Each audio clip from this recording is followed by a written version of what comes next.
దేవుడు మరి అద్భుత రీతిగా తను ఈ లోకానికి మరి పుట్టాడు అనడం కంటే కూడా వచ్చాడు అనడమే అది కరెక్ట్ అనుకుంటా. ఎందుకంటే మరి పుట్టాడు అంటే అంతకు ముందు లేనటువంటి వాడ అని ఒకటి మరి ఒక డౌట్ వస్తుంది. అంటే మనకు తెలిసిన వాళ్ళం కాబట్టి మనం అర్థం చేసుకుంటాం. కానీ మరి సర్వసాధారణంగా దాన్ని ఏమంటే మరి యేసు ప్రభు అంతకుముందు ఉన్నటువంటి భూమి జగత్తు పునాది వేయబడక ముందే ఉన్నటువంటి దేవుడు మరి ప్రత్యేకంగా మరి డిసెంబర్లో పుట్టాడు అంటే ఆయన ఆ రూపము దాల్చుకొని ఈ లోకానికి ఎందుకు వచ్చాడంటే నీ నా పాపల నిమిత్తము నిన్ను నన్ను రక్షించడం కొరకే ఆయన ఈ లోకానికి వచ్చాడు పుట్టాడు అనడం కంటే కూడా ఆయన ఈ లోకానికి మరి చాలా మంది ఏమనుకుంటే మరి 2025 సంవత్సరాల క్రితమే మరి మీ దేవుడు పుట్టాడు కదా, మరి అంతకన్నా ముందు అనేక మంది ఉన్నారు కదా, మరి వారికంటే మీ దేవుడు చిన్నవాడు అనే ఒక ఆలోచన ప్రతి వారిలో అంటే మనం చెప్పుకోవాల్సింది ఏంటంటే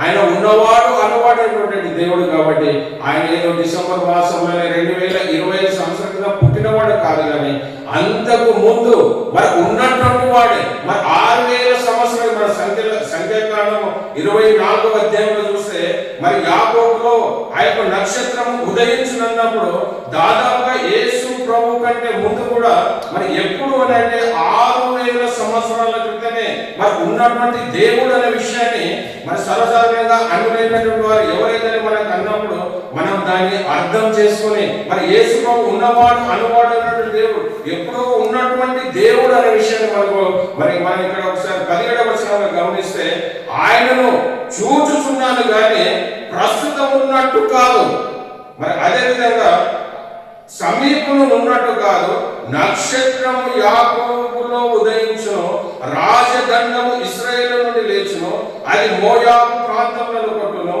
మరి కలహవీరులందరినీ నాశనం చేయను. మరి ఈ ప్రవచనం ఎవరు పలికారని కనుక మనం గమనించినట్లయితే బిలాము ప్రవక్త పలికినటువంటి మాట మరి దాదాపుగా 6000 సంవత్సరాల క్రితమే మరి బిలాము ప్రవక్త చెప్పినటువంటి యాకోబులో ఆ నక్షత్రము ఉదయించును, ఆ నక్షత్రమే ప్రభు అయినటువంటి యేసు క్రీస్తు అనే విషయాన్ని 6000 సంవత్సరాల ముందే చెప్పినట్టుగా మనం చూస్తున్నాం. మరి మనము 2025లో 20 సంవత్సరాల క్రితం పుట్టినవాడు కాదు, కానీ అంతకు ముందే ఉన్నటువంటి దేవుడు అనే విషయాన్ని మనం ఎప్పుడు కూడా మర్చిపోకూడదు. మరి అదే కాకుండా మరి క్రిస్మస్ అనగానే మరి యేసు యొక్క జననం అనే అర్థం కాదు, కానీ అది 2 పదాల యొక్క కలయికనే. మరి క్రిస్టమస్ అంటే క్రీస్ అంటే అది గ్రీకు పదంలో క్రిస్టోస్ అనే పదం నుంచి వచ్చినటువంటిది. క్రిస్టోస్ అనే ఆ గ్రీకు పదం నుంచి వచ్చినటువంటి క్రీస్తు. మరి మాస్ అంటే ఆ యొక్క లాటిన్ భాష నుండి వచ్చినటువంటిది ఆరాధన అంటే క్రీస్తును ఆరాధించుట. అంటే మన క్రిస్మస్ అన్నప్పుడు యేసు పుట్టుక అనేది ఎంత అయినప్పటికీ క్రిస్మస్ లో ఉన్నటువంటి అర్థం ఏంటంటే ఏ క్రీస్తును ఆరాధించుట. మరి క్రీస్తు అంటే అభిషక్తుడు. మరి అలాంటి దేవుడు ఎన్నో సంవత్సరాల క్రితం ఉన్నటువంటి దేవుడు అనే విషయాన్ని మనం ఎవరు మనల్ని అడిగినప్పటికీ అయ్యో మీ దేవుడు చిన్న దేవుడు కదా, మరి 2020 సంవత్సరాల క్రితం పుట్టిన దేవుడు కదా అంటే మనం చెప్పవలసింది అంటే ఆయన అంతకుముందు యుగ యుగములకు ఉన్నటువంటి దేవుడు. ఈ భూమిని సమస్తాన్ని ఆయన నోటి మాట ద్వారా సృష్టించిన విషయాన్ని మనము చెప్పవలసిన స్థితిలో ఆత్మీయమైన స్థితిలో మనము ఎదిగేటటువంటి స్థితిలో ఉండాలి పిల్లలు. మరి యేసు ప్రభు దేవుడైంది కూడా మరి మనుష్య రీతిగా ఎందుకు ఈ లోకానికి వచ్చాడు, మరి ఎందుకు ఈ లోకానికి ఆయన డైరెక్ట్ దేవుడికి వచ్చి చేయొచ్చు కదా, తన నోటి మాట ద్వారా అనేకమైన వాటిని సృష్టించిన దేవుడు. మరి దేవుడిగా ఈ లోకానికి వచ్చి ఆయన చేయొచ్చంటే ఆయన రూపాన్ని మనం చూడలేమండి.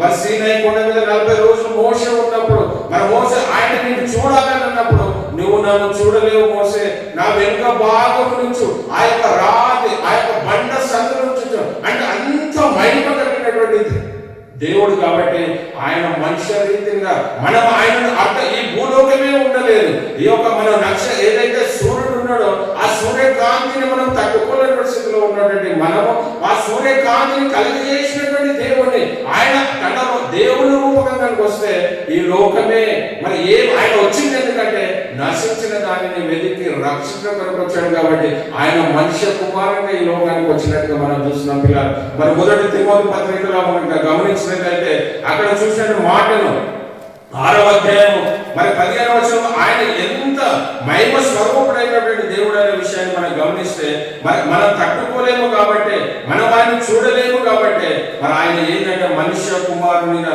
తన మహిమనంతా వదులుకొని మరి మనుష్య కుమారునిగా ఈ లోకానికి వచ్చినట్టుగా మనం చూస్తున్నాం పిల్లలు. మరి మొదటి తిమోతి పత్రిక మరి 6వ అధ్యాయం మరి ఇంకా చూసినట్లయితే మరి 16వ వచనం, సమీపింపరాని తేజస్సులో ఆయన మాత్రమే నివసించుచు అమరత్వము గలవాడై ఉన్నాడు. మనుషులలో ఎవడును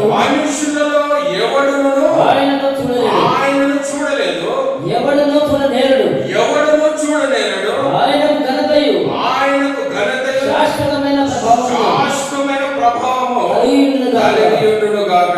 మరి ఇక్కడ చూసినట్టు ఏ మనుషుడు కూడా అమరత్వం కలిగినటువంటి దేవుడు, దేవదూతలు కూడా తన యొక్క రూపాన్ని చూడలేటువంటి, తన యొక్క మహిమను విడిచిపెట్టుకొని తనకున్నటువంటి మహిమలో ఒక 1% పొందుకునే మరి దేవదూతలు కూడా చూసినట్టు, మరి దేవదూతలు చూడలేటువంటి మనము దేవుడు డైరెక్ట్ కోసం మనం చూడలేము పిల్లలు.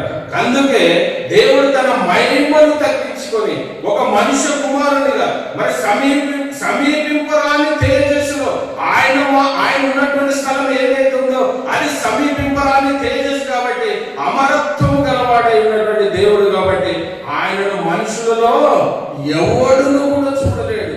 మరి అందుకే దేవుడు ఈ లోకాన్ని చాలా మంది అనవచ్చు, అయ్యో మీ దేవుడు కదా, మరి దేవుడిని డైరెక్ట్ ఆయన రావచ్చు కదా, మరి దేవుడు వచ్చి సమస్తాన్ని చేయవచ్చు కదా అంటే ఆయనలో ఆ యొక్క తేజస్సును అమరత్వం కలిగినటువంటి ఆయనలో మనము చూడలేము పిల్లరా. కాబట్టి అందుకే మరి దేవుడు ఏ విధంగా వచ్చాడంటే తనను తాను తగ్గించుకున్న వాడికి వచ్చాడు. ఒకవేళ అదే కనుక మరి దేవుడు 2500 సంవత్సరాల క్రితం వచ్చిన వాడు అనుకుంటే మరి యోహాను సువార్తలో కనుక గమనించినట్లయితే మరి 1వ అధ్యాయం మరి 1వ వచనంలో గమనిస్తే అక్కడ మరి ఆదియందు వాక్యము ఉండెను, వాక్యము దేవుని యొద్ద ఉండెను, వాక్యము దేవుని యొద్ద ఉండెను, వాక్యము దేవుడై ఉండెను, వాక్యము దేవుడై ఉండెను.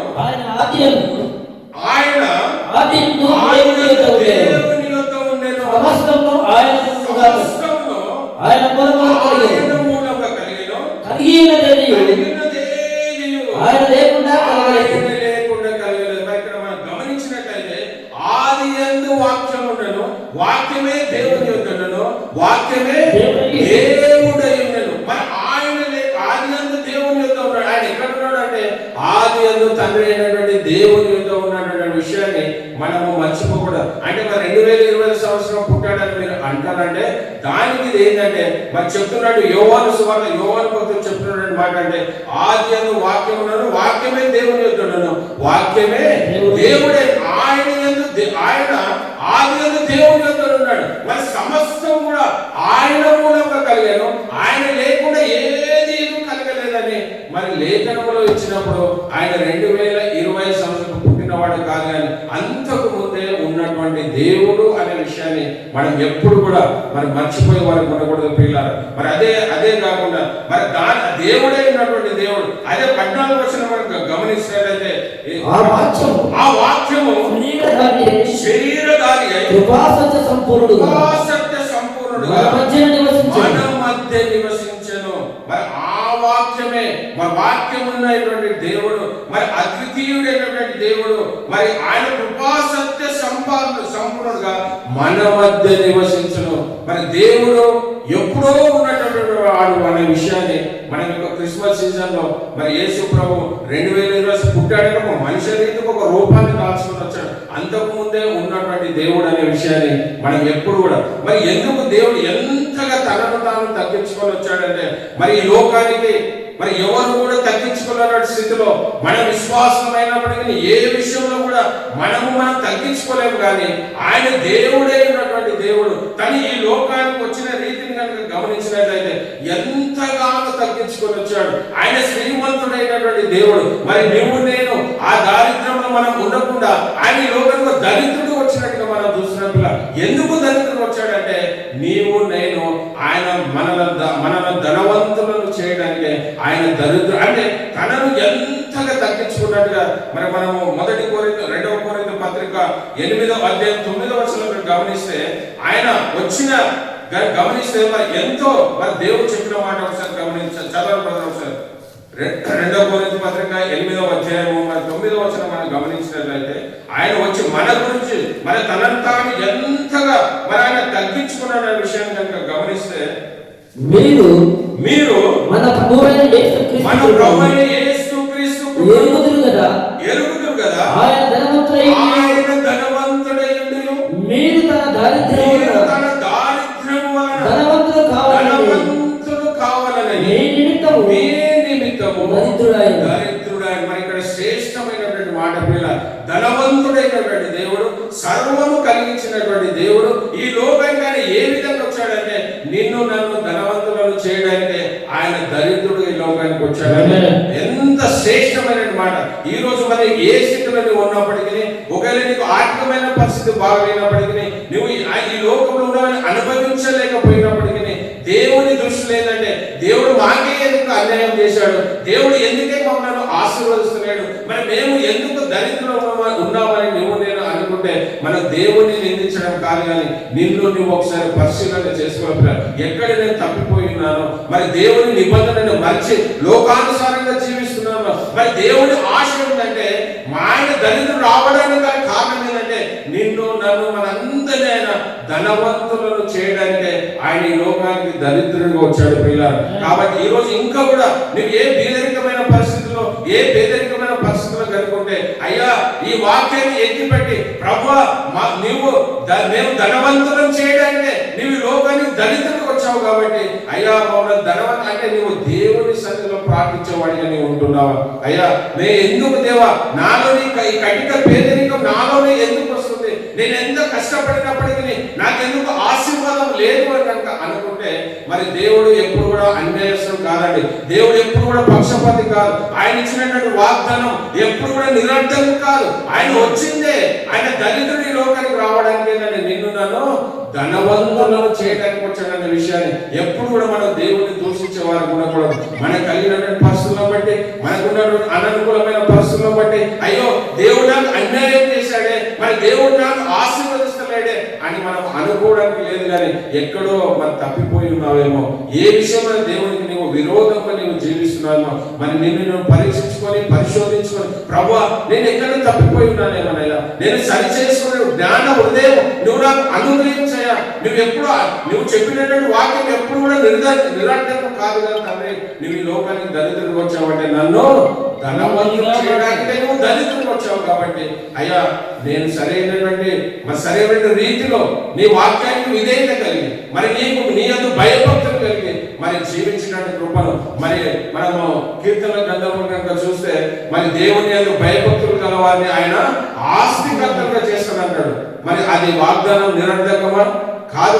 కాకపోతే మనం ఏ విధంగా మనం జీవిస్తున్న విషయాన్ని మనం మొట్టమొదటిగా మన ప్రభువు ఏ విధంగా ఈ లోకానికి వచ్చాడంటే నిన్ను నన్ను రక్షించడానికి ఆయన దరిద్రుడిగా వచ్చాడు.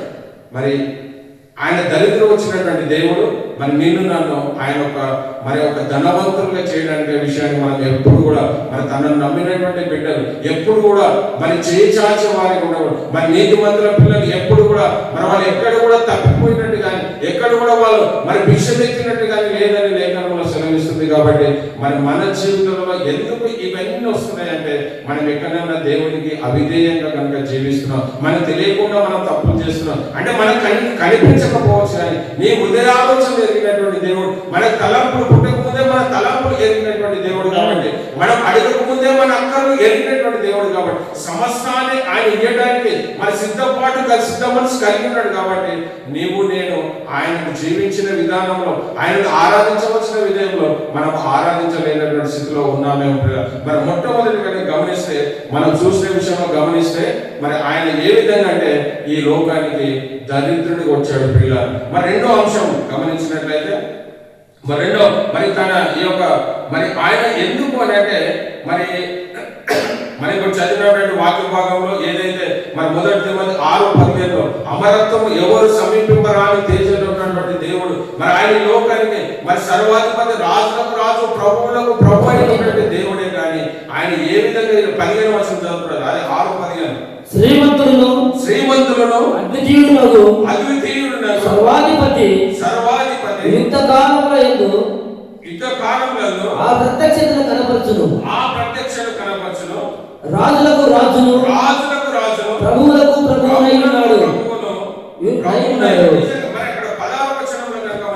సమీపింపరాని సమీపింపరాని తేజస్సులో అంటే అక్కడ కాకపోతే ఈ 15వ వచనం కనుక గమనిస్తే ఆయన ఏ విధంగా అయితే దరిద్రుడుగా ఈ లోకానికి వచ్చాడని మనం మొట్టమొదటిగా మనం చదువుకునే భాగమే కాకుండా ఆయన ఇక్కడ చెప్తున్నాడు మాట ఏంటంటే ఆయన శ్రీమంతుడును అదేవిధంగా అద్వితీయుడు సర్వాధిపతి యుక్త కాలమందు ఆ ప్రత్యక్షతను కనపరుస్తూ సర్వాధిపతి రాజులకు రాజు ప్రభువులకు ప్రభు అంత గొప్ప రాజులకే రాజు అయినటువంటి దేవుడు ప్రభువులకే ప్రభు అయినటువంటి దేవుడు ఆయన సర్వాధిపతి అయినటువంటి దేవుడు. కానీ ఈ లోకానికి ఏ విధంగా వచ్చాడంటే ఆయన ఒక దరిద్రుడు తన మహిమనంతా తీసుకొని తన కలిగి ఉన్నది ఏది కూడా మరి తను కనపరుచుకోకుండా వాటన్నిటిని తీసివేసి ఈ లోకానికి ఒక దరిద్రుడు వచ్చాడు. ఆయన శ్రీమంతుడే, ఆయన సర్వాధిపతే, ఆయన రాజులకు రాజే, ప్రభువులకు ప్రభువే. కానీ నీ నా నిమిత్తము మన నిమిత్తమైన ఈ లోకానికి మరి దరిద్రుడుగా వచ్చినట్టుగా మనం చూస్తున్నాం. మరి అదే యోహాను సువార్త మొదటి ఆయన వచ్చినటువంటి కారణం కూడా గమనిస్తే ఆయన దేవుని ఎప్పుడు మనం చూడనటువంటి వారమే కాబట్టి ఆయన తండ్రి అయినటువంటి దేవుని మొదటి అధ్యాయం 18వ వచనంలో గమనిస్తే యోహాను సువార్త మొదటి అధ్యాయం ఎవరును ఎప్పుడైనా దేవుని చూడలేదు, తండ్రి రొమ్మున ఉన్న అద్వితీయ కుమారుడే ఆయనను బయలుపరచెను. మరి తండ్రి అయిన దేవుని గురించి ఈ లోకానికి ఆయన వచ్చిన నిమిత్తం ఏంటంటే తండ్రి అయిన దేవుని లోకానికి ఆయన బయలుపరచను. అంటే దేవుని దగ్గర ఉన్నటువంటి వ్యక్తి, దేవునితో సమానంలో ఉన్నటువంటి వ్యక్తి కానీ ఆయన ఈ లోకానికి తండ్రి అయినటువంటి దేవుని మరి బయలుపరచడమే. ఎప్పుడు కూడా మనము దేవుని అంటే ఎవరు ఎప్పుడైనా దేవుని చూడలేదు. అదేవిధంగా తండ్రి రొమ్మున అద్వితీయ కుమారుడు ఎవరంటే ప్రభు అయినటువంటి యేసు క్రీస్తే తండ్రిని ఈ లోకానికి బయలుపరచడానికి మరి ప్రభు అయిన యేసు క్రీస్తు వచ్చాడు పిల్లలు. మరి అదే కాకుండా మరి ఇంకా కూడా ఆయన గమనించిన వాళ్ళైతే మరి ఫిలిప్పీ పత్రిక 2వ అధ్యాయం 6-7 ఆయన స్వారూప్యాన్ని వదిలి ఈ లోకానికి ఏ విధంగా వచ్చాడో తాను ఏ విధంగా ప్రతి విషయంలో ఏ విషయంలో అయినప్పటికీ తన కలిగిన దానిని ఏది కూడా ఆయన తీసుకోలేదని వాటన్నిటిని కూడా విడిచిపెట్టి మరి ఈ లోకానికి వచ్చినట్టుగా మనం చూస్తున్నాం పిల్లలు. ఫిలిప్పీలకు రాసినటువంటి పత్రిక 2వ అధ్యాయం మరి 6-7 వచనాలు కనుక మనం గమనించినట్లయితే ఆయన దేవుని స్వరూపం కలిగి ఉండిన వాడే ఉండి దేవునితో సమానముగా ఉండుట విడిచిపెట్టకూడని భాగ్యమని ఎంచుకొనలేదు కానీ మనుషుల పోలికగా పుట్టి దాసుని స్వరూపము ధరించుకొని తను తానే రిక్తునిగా చేసుకొని ఎంత శ్రేష్టమైన మాట పిల్లలు. ఇక్కడ చెప్పిన మాటలు కనుక మనం గమనించినట్లయితే ఆయన దేవుని స్వరూపము కలిగిన వాడై ఉండి మరి దేవునితో సమానముగా ఉండుట విడిచిపెట్టని భాగ్యమని ఎంచుకొని ఆయన ఈ లోకానికి మరి తనను తాను తగ్గించుకున్నట్టుగా మరి దీనికి బెస్ట్ ఎగ్జాంపుల్ ఎవరంటే మనం ఎబ్రిలో రాసినటువంటి పత్రిక మరి 11వ అధ్యాయంలో 24-25 మరి మోసే చేసినటువంటిది మరి ఆయన కూడా మరి పరమ కుమార్తెను అనిపించుకున్నటువంటి యేసుక్రీస్తు నింద విషయం గొప్పదని మరి తను ఏ విధంగా అయితే తనను తాను మరి సమర్పించుకున్నట్టుగా 24 మోసే పెద్దవాడైనప్పుడు విశ్వాసము బట్టి ఐగుప్తు ధనము కంటే క్రీస్తు విషయమైన నిన్న గొప్ప భాగ్యము ఎంచుకొని అల్పకాలము పాపభోగము అనుభవించినట్టే దేవుని ప్రజలతో శ్రమ అనుభవించిన దేవుని యోచించి కుమారుడని అనిపించుకున్నాడు ఒప్పుకోలేదు. అతడు ప్రతిఫలముగా బహుమానమందు దృష్టించను. నిజంగా ఎంత ముందు చూపు కలిగిన వాడు మోసే. మరి అక్కడ ఒక రాజుగా ఉండవలసిన వ్యక్తి, ఆ రాజుగా కావాల్సిన ఆ యొక్క ఫరో కుమారుడు ఉండవలసిన వ్యక్తి కానీ దాన్ని ఏమనుకున్నాడంటే క్రీస్తు నింద విషయం గొప్పదనుకోని. ఎందుకయ్యా నీ కింద నింద విషయం అంటే ఆయన ఇచ్చినటువంటి ఏదైతే మరి దేవుడు ఇచ్చినటువంటి బహుమానంతో ఆ బహుమానాన్ని పొందుకున్నాడు. మరి నీవు నేను కూడా ఆ బహుమానాన్ని పొందుకోవాలంటే మరి ఈ లోకంలో ఉన్న వాటి మరి లోకంలో ఉన్నవి దేవుని మనం కలగలేవు కాబట్టి మరి లోకంలో ఉన్న శరీరాశ నేత్రాశ జీవోపడము మరి వీటిని మనం విసర్జించే వారికి ఉంటున్నామా, వాటిని మనం జయించే వారికి మనం ఉంటున్నామా పిల్ల. మరి మోసే మరి ఆ యొక్క బహుమానాన్ని పొందుకుంటున్న కొరకు ముందు చూపు కలిగిన వాడు కాబట్టి ఆ ఫరో కుమార్తె ప్రశాంతంగా ఉండుట కంటే కూడా ఆయన ఇష్టపడలేదు, కానీ క్రీస్తు నింద విషయమై గొప్పదని నేర్చుకొని మరి అక్కడి నుంచి వెళ్ళినట్టుగా మనం చూస్తున్నాం పిల్లలు. ఈ రోజు మరి మోషే ఏ విధంగా అయితే ఆ యొక్క ఐగుప్తు నుంచి విడిచిపోయాడో, నువ్వు కూడా ఈ లోకంలో నుంచి ప్రత్యేకంగా ఏర్పరచబడే వారిగా నువ్వు ఉంటున్నావా? మరి లేకపోతే ఇంకా లోకానుసారమైనటువంటి జీవితంలో మనము జీవించే వారిగా మనం ఉంటున్నామా? మరి ఎన్ని అంశాలంటే యేసు ప్రభు ఏ విధంగా వచ్చాడంటే, మరి మొట్టమొదటిగా మనం చూసుకున్నట్లయితే ఆయన దరిద్రుడుగా ఈ లోకానికి వచ్చాడు. మరి ఎందుకయ్యా దరిద్రుడుగా అంటే, నిన్ను నన్ను ధనవంతులను చేయడానికి. మరి రెండవది ఏంటంటే, తండ్రి అయిన కుమారుని ఈ లోకంలో బయలుపరచుకున్నకు ఆయన ఈ లోకానికి వచ్చాడు. మరి మూడవది, ఆయన తండ్రితో సమానుడుగా మరి ఉండడం భాగ్యమని ఎంచుకోలేదు, కానీ మరి మనుష్య కుమారుని ఈ లోకానికి అంటే మూడు విషయాలు ఎక్కడ చూసినప్పటికీ తనను తాను మరి హెచ్చించుకున్న స్థితిలో లేడు, కానీ తనను తాను తగ్గించుకున్న స్థితిలో ఉన్నాడు. ఆయన పుట్టుకలో అయినప్పటికీ, ఆయన పుట్టుకలో మరి ఆయన పుట్టినప్పుడు సందర్భం, ఆయన ఏ ప్రాంతం అయితే దేవుడు ఎన్నుకున్నాడో ఆ ప్రాంతం కూడా ఎలాంటిదంటే అది అల్పమైనటువంటిది. ఆయన ప్రాంతం మరి ఆ యొక్క బెత్లెహేములో పుట్టినటువంటి యేసు ప్రభు కూడా ఆ యొక్క ప్రాంతాన్ని కనుక గమనిస్తే, మరి మీకా గ్రంథం 5:2 చూస్తే, మరి బెత్లెహేము ఎప్పుడైతే యూదవారి కుటుంబంలో నువ్వు స్వల్పమైన గ్రామమైన నా కొరకు ఇశ్రాయేలును ఏలుకోవచ్చు, నీలో నుండి వచ్చును. మరి ఆయన ఎన్నుకున్నటువంటి ప్రాంతం కూడా మనమైతే అన్ని శ్రేష్టమైనవి కావాలనుకుంటాం, కానీ మరి ప్రభు అయిన యేసుక్రీస్తు ఆయన పుట్టుకలో కూడా ఆయన చూసినటువంటి విషయం కనుకంటే ఆ ప్రాంతం ఏదైతే ఉందో ఆ ప్రాంతం ఏంటంటే అల్పమైనది అని మరి అక్కడ లేఖనంలో మీకా గారు చెప్పినట్టుగా మనం చూస్తున్నాం. అంటే ఈనమైనటువంటి ప్రాంతం, ఎన్నిక లేనటువంటి ప్రాంతంలో మరి మనమైతే అన్ని కూడా మరి ఎన్నిక కలిగిన పెద్ద పెద్దయే మనం చూసుకుంటాం మన జీవితంలో. కానీ మరి దేవుడైనటువంటి దేవుడు మనుష్య కుమారునికి లోకానికి రావడానికి ఆయన ఆ యొక్క ప్రాంతాన్ని, ఎన్నిక లేనటువంటి ప్రాంతం మరి బెత్లెహేము ఎప్పుడైతే యూదవారి కుటుంబంలో నువ్వు స్వల్ప గ్రామమైన ఎంతంటే విలువలేనటువంటిది మరి ఆ ప్రాంతాన్ని దేవుడు మరి వెంచుకొని చూసినట్టుగా మనం చూస్తాం పిల్లలు. మరి ఇంకో విషయం కూడా గమనిస్తే, యేసు ప్రభు మరి అబ్రాహాము మరి మత్తయి సువార్త మొదటి వచనంలో కనుక గమనిస్తే, మరి యేసు ప్రభు మరి యూద మరి అబ్రాహాములో నుంచి వచ్చినాడని మనం గమనిస్తే, మరి ఆయన ఎబ్రియుడైనటువంటి ఆయన కూడా మరి ఈయన పుట్టింది కూడా మరి మొదటి వచనం చూస్తే అబ్రాహాము కుమారుడు దావీదు కుమారుడు యేసుక్రీస్తు వంశవల్లిని కనుక గమనిస్తే, ఈయన అబ్రాహాము కుమారుడు దావీదు కుమారుడైన యేసుక్రీస్తు వంశవల్లి. మరి ఎబ్రియుల నుంచి వచ్చినటువంటి ప్రభు అయిన యేసుక్రీస్తు మరి వాళ్ళకి ఎబ్రియులకు ఆనాడు ఆ యొక్క ఐగుప్తులో ఎబ్రియులను ఏ విధంగా చూసేవారంటే ఒక ఏయమైన వారిగా చూసేవాడు. ఆయన పుట్టినటువంటి ఏదైతే మరి అబ్రాహాములో మరి అబ్రాహాము ఎబ్రియులు కాదు, ఎబ్రియులో వచ్చినటువంటి యేసు ప్రభు కూడా మరి ఏయమైన దాంట్లో నుంచి వచ్చాడు పిల్లలు. అంటే తనను తాను ఏ విషయంలో ఆయన పుట్టుకలైనప్పటికీ, ఆయన ఎన్నుకున్న ప్రాంతమైనప్పటికీ, మరి ఆయన ఏ వంశంలో మరి ఎవరి ద్వారా ఆయన వచ్చినప్పటికీ, వీళ్ళు ఎవరైతే ఎబ్రియులు, మరి ఎబ్రియులు ఆ యొక్క ఐగుప్తుల విషయంలో ఎలాంటి వారంటే ఎబ్రియులు వాళ్ళకి ఏమైనటువంటి వారిగా చూస్తాం. అది మనం ఎక్కడ చూస్తామంటే మరి ఆదికాండం 33:32 వచనంలో మరి తన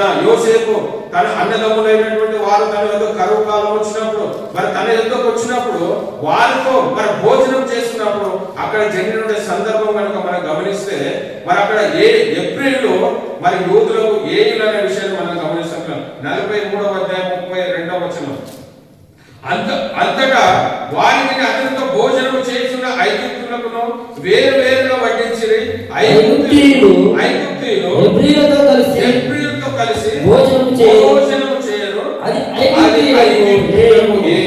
నిజంగా ఆయన పుట్టుకలు చూసుకుంటే ఏ విషయంలో కూడా ఒక ప్రాధాన్యతను సంతరించుకున్నట్టుగా మనం చూడలేదు. కానీ ఆయన పుట్టినటువంటి మరి అబ్రాహాము కుమారుడు దావీదు కుమారుడు యేసుక్రీస్తు వంశంలో చూసుకుంటే ఎబ్రియులు అయినటువంటి వారు కూడా ఆయన ఎన్నుకున్నటువంటి అది కూడా ఎంత అంటే ఒక ఐగుప్తులకు ఏలాంటిదంటే ఒక ఏయమైన దానిగా వాళ్ళు ఎబ్రియులు అంటే వాళ్ళు ఎన్నిక లేనటువంటి పరిస్థితిలో మనం ఎన్ని విషయాలు ఇప్పుడు చూసినప్పుడు ప్రతి విషయంలో కూడా తనను తాను తగ్గించుకున్న వాడిగా ఉన్నాడు. ఆయనకు రాజుగా రావచ్చు, రాజులకు రాజు ప్రభుగా రావాల్సినటువంటి దేవుడే, కానీ ఆయన తనను తాను ఎంతగా తగ్గించుకున్నాడంటే ఆయన మొత్తం తనలో ఉన్నటువంటి మైమంతను కూడా వదులుకొని మరి దేవుడితో సమానంగా ఉన్న భాగ్యం ఎంచుకొని ఏ విషయంలో నువ్వు ప్రభును నువ్వు ఆలోచించినప్పటికీ ఆయన ఏ విధంగా అంటే తనను తాను ఎంతగానో తగ్గించుకున్నట్టుగా మనం. మరి అదే కాకుండా మరి ఇంకో విషయం గమనిస్తే, ఆయన పుట్టినప్పుడన్నా ఆయనకు మరి స్థలం ఉందా అనే విషయాన్ని గమనిస్తే, మరి ఇంకోటి ఆయన పుట్టుకలో మరి వారు 8వ దినాన మొదటి కుమారుడు ఎవరు, తొలిచూడు కుమారుడు ఎవరు పుట్టినప్పటికీ మరి 8వ దినాన ఏం చేస్తారంటే ఆ కుమార్తె తీసుకొని ఆ దేవాలయానికి వెళ్తారు. మరి దేవాలయానికి వాళ్ళు వెళ్ళినప్పుడు మరి వీళ్ళేమైనా ఆర్థికమైన పరిస్థితి, యోసేపు మరియా ఏదైనా ధనవంతులు అనుకుంటే వాళ్ళు కూడా ధనవంతులు కారు పిల్లలు. అంటే మీరు అన్నది అయ్యగారు మీరేంటి చెప్తారు ధనవంతులు కారన్న విషయాన్ని. మరి యేసు ప్రభుని ఎప్పుడైతే ఆ దేవాలయం వారు తీసుకొని వెళ్ళినప్పుడు 8 రోజులు ఉన్నటువంటి క్రీస్తుని తీసుకెళ్ళినప్పుడు వాళ్ళు అర్పించినటువంటి కానుకలు కనుక మనం గమనిస్తే మరి లూకా సువార్త 2వ అధ్యాయం 22 నుంచి 24 గమనిస్తే వాళ్ళు ఇచ్చినటువంటి కానుకలను బట్టి మరి వాళ్ళు ఏ స్థితిలో ఉన్నవారన్న విషయాన్ని మనకు అర్థమైతే పిల్లలు. మోసే ధర్మశాస్త్రము చొప్పున వాగ్దానమును శుద్ధి చేసుకును జనములో గడిచినప్పుడు ప్రతి తొలిచూలు మగపిల్ల ప్రభువునకు ప్రతిష్ఠ చేయబడెను. అని ప్రభు ధర్మశాస్త్రము రాయబడినట్టు ఆయన ప్రభువునకు ప్రతిష్ఠించుటకు ప్రభు ధర్మశాస్త్రమందు చెప్పబడినట్టు గువ్వల జతయైనను 2 పావుల పిల్లలను బలిగా సమర్పించుటకు వారు ఆయనను యెరూషలేమునకు తీసుకుపోయారు. మరి ఎలా తీసుకెళ్లారు అంటే అది ఇక్కడ చూసినట్లయితే గువ్వల జత 2 పావురాలు 2 గువ్వల జతలు. ఎందుకు మరి మేక తీసుకుపోతుంది కదా. అంటే మరి లేవీ కాండంలో 12:6-8 కనుక గమనిస్తే అక్కడ ఏమేమి తీసుకుపోతారు అనే విషయాన్ని కూడా అక్కడ స్పష్టంగా చెప్పాడు. మరి లేవీ కాండం ఒకసారి లేవీ కాండంలో చూస్తే మరి యేసు ప్రభువు ఎప్పుడైతే ఆ దేవాలయాన్ని తీసుకెళ్ళినప్పుడు మరి 2 పావురాల గువ్వల జతలు తీసుకెళ్లారు. కానీ అసలు మరి ఇక్కడ చెప్పినట్టు లేవీ కాండం 12వ అధ్యాయం 6-8 వచనాలు కనుక గమనిస్తే అక్కడ కుమార్తె కొరకే కానీ ఆమె శుద్ధి దినములో సంపూర్తి అయిన తర్వాత ఆమె దహన బలిగా ఒక 7 గొర్రె పిల్లలు పాప పరిహారార్థ బలిగా ఒక పావుర పిల్లలను తెల్ల కుమారుడైన ప్రత్యక్షపు గుడారమునకు యాజకుని ఎదుగు తీసుకుని రావలెను. ఆమె గొర్రె పిల్లలు తేజారని ఆమె 2 తెల్ల కుమారులైన 2 పావుర పిల్లలను దహన బలిగా ఒకదాన్ని పాప పరిహారార్థ బలిగా ఒకదాన్ని తీసుకుని రావాలను. యాజకుడు ఆమె నిమిత్తము ప్రాయశ్చిత్తము చేయాలి. మరి ఇక్కడ మనం గమనించినట్లయితే మరి యేసు ప్రభువును ఎప్పుడైతే దేవాలయానికి వారు తీసుకొని వెళ్ళినప్పుడు వారి తల్లిదండ్రులైనటువంటి యోసేపు మరి ఏం తీసుకెళ్లారంటే 2 పావురాల జతలు గువ్వలు. మరి ఇక్కడ చెప్పినట్లయితే 8వ వచనం గమనిస్తే ఆమె తేజాలని ఎడల గొర్రె పిల్లలైనను తేజాలని అంటే వీళ్ళు కూడా ఎలాంటి హీనమైన స్థితిలో ఆర్థికమైన పరిస్థితుల్లో వారు ధనవంతులుగా లేరు. కానీ అంటే వాళ్ళు దాన్ని కొనలేనటువంటి స్థితిలో మరి యేసు ప్రభు అంత తప్పించుకున్నాడు. ప్రతి విషయం ఏ విషయం తీసుకున్నప్పటికీ ఆయన పుట్టుకలో ఉన్న ప్రతిదీ కూడా తనను తాను తగ్గించుకున్న వాడిగా ఉన్నాడు పిల్లలు. మరి ఈ రోజు నువ్వు నేను ఏ స్థితిలో ఉన్నాం? మనం తగ్గించుకునే స్థితిలో ఉన్నామా? ఇంకా లేకుండా మనల్ని హెచ్చించుకునే మన స్థితిలో ఉన్నామా? మరి ఇదే కాకుండా ఇంకో విషయం కూడా గమనిస్తే ఆయన ఎప్పుడైతే ఈ లోకానికి మరి మా నశించిన దాన్ని వెతికి రక్షణ కొరకు వచ్చాడని చెప్పాడు. కానీ ఆయన పుట్టినటువంటి కాలంలో మరి ఆయన చెప్పిన ఒక శ్రేష్టమైన మాట, మన దేవుడి లోకంలో సమస్తాన్ని ఇచ్చాడు, మనకు ఉండడానికి గృహాలను ఇచ్చాడు, మరి అన్న అనేక విధం చేత మనలను ఆశీర్వదించబడినప్పటికీ ఆయన ఉన్నటువంటి ఆ కాలంలో మరి యేసు ప్రభు చెప్పిన మాట ఒకసారి గమనిస్తే మన హృదయం ఎంతగా వేదన గురవుతారు పిల్లలు. మత్తయి సువార్త 8వ అధ్యాయము మరి 19-20 వచనాలు కనుక మత్తయి సువార్త 8వ అధ్యాయము మరి మనల్ని ఎంతగా ఆశీర్వదించినటువంటి దేవుడే కానీ మరి ఆయన జీవించే కాలంలో ఆయన చెప్పినట్టు మాటలు కనుక గమనిస్తే ఎంతో వేదనకరం అది.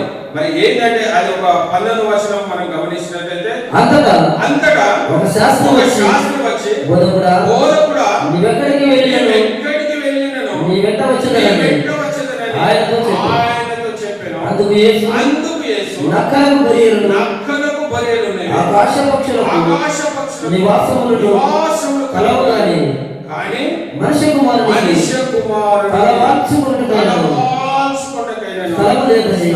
నిజంగా పిల్లలు ఎంత దేవుడు సర్వాన్ని సృష్టించినటువంటి దేవుడు. ఒక శాస్త్రం ఎప్పుడైతే తనతో పాటు వస్తానో నీతో పాటు వస్తానని చెప్పినటువంటి ఆ అలాంటి సందర్భంలో దేవుడు ఆయన ఈ లోకంలో 33 సంవత్సరాలు 30 సంవత్సరాలు జీవించి మరి 3.5 సంవత్సరాల సేవ ఎంత గొప్ప పరిచర్య, ఈ ప్రపంచమంతా కూడా ఎవరు లేనటువంటి గొప్ప పరిచర్య 3.5 సంవత్సరాల్లో దేశ ప్రపంచమంతా కూడా వ్యాపించింది. కానీ ఆయన అక్కడ చెప్పినటువంటి మాటలు కనుక గమనిస్తే మరి మనకైతే దేవుడు మరి అందుకే మన మొట్టమొదటిగా మన ఆయన దరిద్రుడు, ఆయన మనలను ధనవంతులను చేయడానికి ఆయన దరిద్రుడు. అక్కడ ఆయన ఏదైనా ఉందా?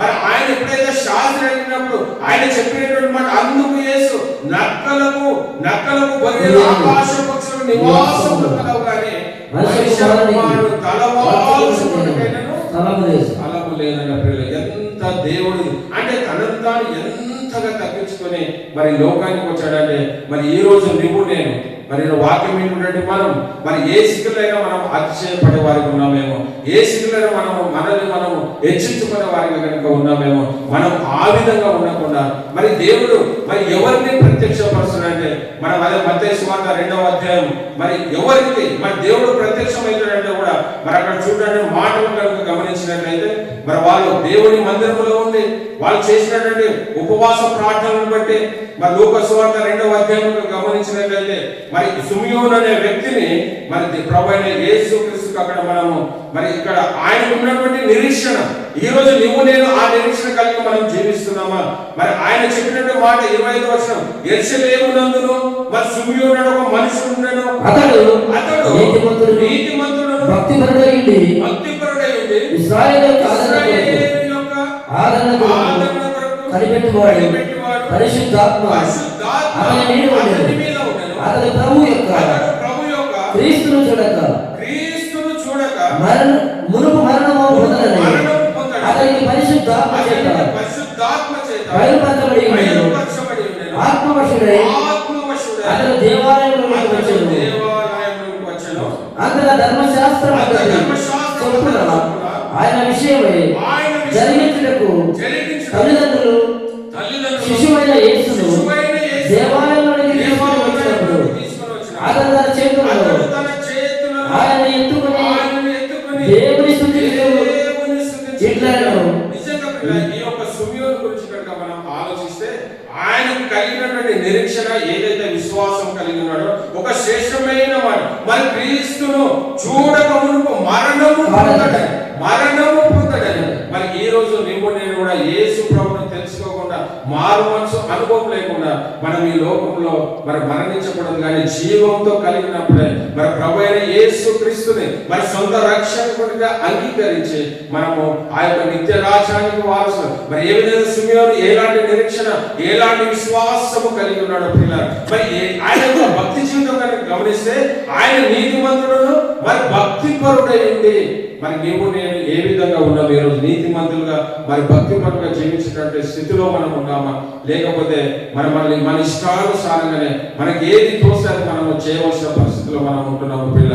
మరి ఆ విధంగా కాకుండా మరి నువ్వు నేను ఏదైనప్పటికీ మరి దేవుని కొరకు ఆయన మరి ప్రాముఖ్యంగా దేనిలో మనం ఎదగాలి అంటే మన జీవితానికి ఈ యొక్క డిసెంబర్ మాసం క్రిస్మస్ మాసంలో మరి తప్పకుండా ఒక 4 విషయాలు ఎప్పుడు కూడా మనం మర్చిపోయే వారికి ఉండకూడదు. అది మన అపోస్తల కార్యం 2వ అధ్యాయం మరి 42వ వచనము 2వ అధ్యాయం 42లో చూస్తే మరి అపోస్తల బోధయందును మరి సంఘ సహవాసమును మరి రొట్టె విరుచుటయందును ప్రార్థన చేయటయందును ఎడతెగక మరి అలాంటిగా నీ జీవితానికి వాటిని అనుభవించుకొని మరి యేసు ప్రతి విషయంలో ఏ విధంగా అయితే తనను తాను తగ్గించుకొని వచ్చాడో మరి నువ్వు మరి ఆయన తండ్రి అయిన దేవుడు అయినప్పటికీ దేవుడితో మరి ఉండడానికి అవకాశం ఉన్నప్పటికీ అవన్నిటిని వదిలేసి మరి తండ్రిని బయలుపరచడం కొరకు నిన్ను నన్ను రక్షించడం కొరకు మరి నశించిన దానిని వెతికి రక్షణ కొరకు ప్రభువైన యేసుక్రీస్తు లోకానికి వచ్చాడనే విషయాన్ని మరి మనము సర్వసాధారణంగా ఈ యొక్క మరి మాసంలో ఉన్నాం కాబట్టి మరి మనము ఏ విధంగా మరి కొన్ని విషయాలు మనం మన సమయం లేదు కాబట్టి నేను మా పూర్తిగా చెప్తాను. మరి యెషయా గ్రంథం 55:7 చూస్తే మరి చెడును మానుకొని ఇంకా అనేక విషయాలు ఒక్కొక్క మాట చెప్తున్నా చెడును మానుకునే స్థితిలోనే ఉన్నావా? మరి రెండవది మరి కీర్తన 37:8 గమనిస్తే మనం కోపము మానుకునే స్థితిలో మనం ఉంటున్నామా? మన మూడో విషయం, మన మొదటి తెస్సలోనికైయుల 5:15 చూస్తే కీడు చేయకుండా మానుకునే స్థితిలో మనం ఉంటున్నామా? మన సామెతలు 16:18 గమనిస్తే మన గర్వము మానుకునే స్థితిలో మనం ఉంటున్నామా? మన రోమపత్రిక 6:23 మన పాపము మానుకునే స్థితిలో మనం ఉంటున్నామా?